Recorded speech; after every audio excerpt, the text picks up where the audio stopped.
Киттер әлемдегі ең ірі сүтқоректілер. Денесінің ұзындығы 33 метрге дейін, салмағы 150 тоннаға дейін жетеді. Алдыңғы аяқтары ескекке айналған. Киттердің терісі түксіз, жалаңаш. Тері астында май қабаты жақсы жетілген. Бұл дене температурасын реттеуге қатысады. Терісінде май, тері бездері болмайды.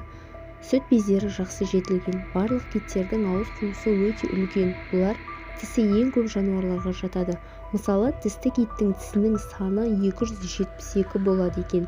Олардың сезу мүшесінің қызметін қылшықты мұртшалары атқарады. Көзі су астында, су үстінде де жақсы көреді.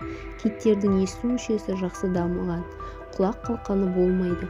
Қорегін тұтастай жұтады. Қазіргі кезде киттердің екі тармағына жататын 38 туысы, 80-нен астам түрі мұхиттарда, теңіздерде, кейбір түрлері дельфиндер өзендерде таралған. Киттің тыныс алатын танау тесігі төбесінде орналасқан. Ол тек тыныс алу шығару кезінде ғана ашылады. Киттердің қанының құрамында гемоглобиннің бұлшық еттерінде ерекше ауызды зат миоглобиннің болуы су астында 30-40 минут тыныс алмай тіршілік етуіне септігін тигізеді. Киттің сүті өте құнарлы. Сиыр сүтімен салыстырғанда май 10 есе, белок 3 есе көп. Баласы тәулігіне 450 литрге дейін сүт емеді. 4 сантиметрден астам өсіп, 90 килограммдай салмақ қосады.